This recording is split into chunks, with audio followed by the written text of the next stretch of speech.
Ẹ kú dédé àsìkò yìí gbogbo ibi tẹ́ ti ń gbọ́ mi lé lóko tàbí lẹ́yìn òde níbi tí afẹ́fẹ́ kò sí mìmí fẹ́ dé. Kò sí mìmí lètò ètò ni kò sí mìmí láti ọwọ́ ọmọ yín ọ̀rẹ́ yín àbúrò yín olólùfẹ́ yín Olúwabùkọ́lá Ayako tí ẹ mọ̀ sí ìyá ẹni rere ìyá àwọn ọmọ rere àti ọ̀rẹ́ ẹ̀yin ènìyàn rere lórí ètò kò sí mìmí lénìí. Màá tún dúpẹ́ nítorí Yorùbá bọ̀ wọ́n ní yiniyini kẹ́ni kí ó lè ṣe mìíràn ni o. Bọ́mọdé bá dúpẹ́ oore ànáró mìíràn gbà ní o. Ẹ̀yin tẹ́ ṣúgbà mi lórí kò sí mìmí studio ẹ ṣé o. Iná ò ní tọ́wọ́ yín ẹni wówó tí o. Ọ̀rọ̀ kan náà tá a ti ń bá bọ̀ náà ni ọ̀rọ̀ àwa obìnrin yìí náà ni àwa obìnrin yìí náà ni méjì ni mo máa papọ̀ lénìí. Àkọ́kọ́ àwa obìnrin yìí ni o. Ẹni tó ṣẹlẹ̀ sí ló sọ fún mi ó ní nígbà tí òun fẹ́ ìyàwó òun ó ní Àbẹ̀kẹ́ aya mi bẹ̀kẹ́ ń sìn. Olúwa ṣàánú fún wa o. Ó ní ó dẹ̀ máa ṣe dáadáa o. Ó jẹ́ ọmọ dáadáa ọmọ rẹ̀ bí iyán ni o. Ó ní nígbà yẹn bóyá kí n wá sọ pé àṣìṣe tó ṣe ń gbà yẹn nìyẹn. Ó ní ọ̀rẹ́ òun kan ó máa ń gbé pẹ̀lú àwọn nítorí àwọn ní ṣé 2 or 3 bedroom flat yàrá mẹ́ta àbí yàrá méjì làwọn ní. Ọ̀rẹ́ òun máa ń gbé ní yàrá kẹta. Ó ní ọ̀rẹ́ òun mi ò ní sọ irú iṣẹ́ tó ń ṣe ṣùgbọ́n ó ń ṣiṣẹ́ ìjọba. Ó ní tó bá ti lọ tó bá ti dé òun sì jẹ́ òṣìṣẹ́ ilé ìfowópamọ́ òun máa ń pẹ́ kó òun tó dé. Ìgbà mìíràn ọ̀rẹ́ òun máa ti ṣáájú òun dé sílé. Òun ò wá mọ̀ wípé àṣé ìyàwó òun ó ti ń ṣẹ́jú ó ti ń díjú sí ọ̀rẹ́ òun tó sì jẹ́ wípé tóun bá ti lọ láàárọ̀ ó di alẹ́ kóun tó dé. Kódà ní ìgbà mìíràn pàápàá ọjọ́ àbámẹ́ta ó máa ń lọ síbi iṣẹ́. Ó ní ìyàwó òun àti ọ̀rẹ́ òun ni wọ́n sábà máa ń wà nílé. Ó ní àṣé omi ti tẹ̀yìn wọ̀gbìn lẹ́nu. Kò dẹ̀ kí í ṣe wípé ọ̀rẹ́ òun gan ló ṣẹ́wọ́ sí ìyàwó òun o. Ìyàwó òun gan ló nà sí ọ̀rẹ́ òun pé ayé ń ṣerú ẹ̀ náà. Ayé ń ṣerú ẹ̀ kẹ̀. Táyé bá ti ẹ̀dẹ̀ ń ṣerú ẹ̀ ṣó tọ́ sọ́mọ Ọlọ́run. Ọmọ Ọlọ́run sì ni o. Ó ń lọ ilé ìjọsìn o. Kódà bàbá rẹ̀ àwọn ògbóǹtagì nínú ìjọ Ọlọ́run ni. Ó sì ti wá ń fẹ́ ọ̀rẹ́ ọkọ rẹ̀ o. Ọ̀rẹ́ ọkọ ò sì mọ̀ pé ó ti ń fẹ́ ọ̀rẹ́ òun. Ọkọ ṣáà ní wípé ìgbà míì tóun bá gbé mọ́tò wọlé òun máa rí ìyàwó òun ara máa tì í kò ní tètè bóun ṣílẹ̀kùn. Ṣé mọ̀ pé Bíbélì gan sọ pé bí ìwọ bá ṣe rere ara kì yóò wá yá o. Ó ní kò ní tètè bóun ṣílẹ̀kùn òun ò ṣáà tètè fúnra. Àṣé wọ́n ti gbọ́rọ̀ gbẹ̀yìn lọ.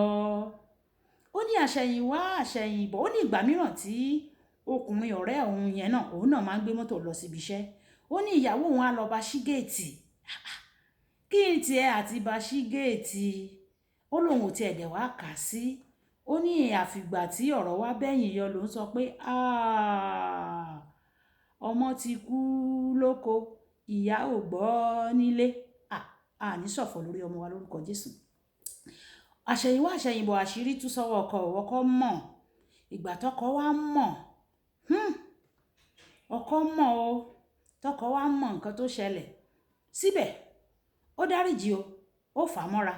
Ṣùgbọ́n ṣé ẹ mọ̀ wípé ẹ̀rí ọkàn Yorùbá sì sọ wípé ìgbẹ́ kékeré tíntínní létí àwo gbẹ̀gìrì tójú ó bá kúrò níbẹ̀ ọkàn ò dẹ̀ ní kúrò níbẹ̀ ní o. Àṣẹ̀yìnwá àṣẹ̀yìnbọ̀ obìnrin yìí ó kúkú ní pé wo kàkà kíkú má jẹ ṣẹ̀ṣẹ̀ jàre kó kúkú fi ṣàwàdànù. Ó kúrò nílé o. Ó kúrò nílé. Ó ní ọmọ ó sì ní ọmọ kan náà ṣóbìnrin ni àbókùnrin lè sọ. Ó gbá ọmọ yẹn kúrò nílé o. Láti bí ọdún 10 ó lé báyìí kò wá padà wá bá ọkọ yẹn o. Òun ló sì jẹ̀bi ọkọ yẹn o. Ìkan nìyẹn. Ìkejì tí mo tún fẹ́ wá mú wá ìyẹn ẹ jẹ́ n ṣe ìyẹn báyìí. Ìyẹn ṣẹlẹ̀ sí ẹnìkan tó wà ní òkè òkun. Ẹni yẹn ti ní ìyàwó rí ṣùgbọ́n ó dàbí wípé ìyàwó ẹ̀ ṣe aláìsí. Ó wá fẹ́ ẹlòmíràn.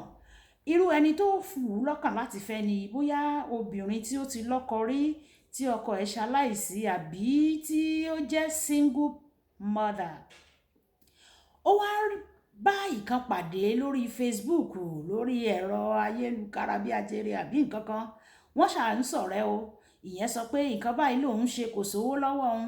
Ó sẹ́ǹdì owó sí, ó ṣí ṣọ́ọ̀bù fún, ó ṣí bútíìkì fún, á ra oríṣiríṣi fún, aago àrà fún. Mi ì fẹ́ sọ bí tẹ́ni yẹn wà.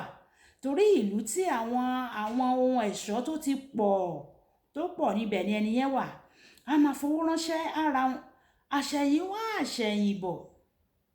Obìnrin tó sọ wípé single mother lòun o, àṣé ìyá àwọn ọmọ ni, aya ẹnìkan sì ni. Nígbà tí ọkùnrin yẹn wá kúrò ní ibi tó wà wípé jẹ́ kóun tiẹ̀ wá lọlé, ẹni tóun ti náwó lé lórí látijọ́ yìí kóun tiẹ̀ wá mọ̀, kóun lọ mọ̀, kóun sì fi mọ àwọn èèyàn òun. Nígbà tó máa dé Muritala Airport, tó bọ́ sílẹ̀ nínú bàálù, tó pè hello lágbájá, mo mà ti dé Muritala Airport, mo fẹ́ gbé mọ́tò, ibo ni kí n sọ pé mò ń bọ̀. Nǹkan tó fẹ́ béèrè lọ́wọ́ ìyẹn, ṣé ìyá àfẹ́sọ́nà àbí aya àfẹ́sọ́nà ní ká sọ, ní kò bá gbé o, ó gbé fẹ́ ẹlòmíràn tó wá gbé fún. Ìyẹn ló wá dáhùn wípé hello sir. Ẹni yẹn wá sọ pé lágbájá lòun fẹ́ bá sọ̀rọ̀, ó lòun mọ̀, òun náà ló ràn sí yín. Ẹni tẹ́ fẹ́ bá sọ̀rọ̀ yẹn o, ìyàwó ilé ẹnìkan ni o, ó ti bímọ báyìí o, ó ti ṣe kinní kan báyìí o. Ìjẹ́ mọ̀ wípé ọkùnrin tó wá láti torí obìnrin yìí láti òkè òkun tó wá, nígbà tó máa lajú ilé ìwòsàn ló bára rẹ̀ o. Torí ó mú lómi pé báwo ni àwọn obìnrin ṣe lè tàn oúnjẹ tó báyìí, tóun dẹ̀ gbéra láti yan ibi tóun ti ń bọ̀ wípé òun fẹ́ wá pàdé ìyàwó òun ní Nàìjíríà, Nàìjà. Tí obìnrin wá ṣerú kan báyẹn fún òun, ó bá bára ẹ̀ ó di ilé ìwòsàn, wọ́n bẹ̀rẹ̀ sí ní fa omi sí lára. Ìgbà tó ṣàgẹ́ẹ̀tì ara ẹ̀, kódà kò rí àwọn ẹbí ẹ̀ tó fi padà sí ibi tó ti ń bọ̀. Àwọn ìrírí kan nìyẹn. Kí ló dé tàwa obìnrin? Ẹ má jẹ́ abayé jẹ́, ẹ má jẹ́ àkíyèsára, ẹ jẹ́ á ṣọ́ra. Bá a ṣe ń ṣe àwọn ọkùnrin ṣìbáṣìbo yìí tí a ṣì bímọ, a bí ọmọkùnrin, a bí ọmọbìnrin. Àtúbọ̀tán. Yorùbá bọ̀ wọ́n ní ọmọdé bùrókò ó pojú ẹ̀yìn. Ó ṣe bí òòjọ́ lolúwere ń pa ni, kò ń ṣòòjọ́ o. Ìyẹn 20 ọdún kọ́, a sì máa jóni lọ́wọ́. Ẹ má jẹ́ ká fa ẹ̀gún sórí àwọn ọmọ wa o, àti sórí wa o. Nǹkan tí mo mú wálé nínú ìyẹn o. Obìnrin, ẹ má ṣe olóbìrípo fún àwọn ọkùnrin mọ́.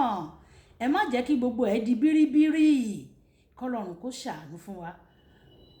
Ọ̀rọ̀ mi kò lópin sí yín. Olúwabùkọ́lá Kó ni orúkọ mi, ìyá ènìyàn rere, aya ènìyàn rere, ìyá àwọn ọmọ rere àti ọ̀rẹ́ ẹ̀yin ènìyàn rere. Nígbà tí mo bá tún máa padà wá sí ojú ìwòran yín tí màá tún mú kò sí mìmì mìíràn wá, ire àti àánú Olúwa yóò jọ máa tọ gbogbo wa lẹ́yìn. Ó dàbọ̀.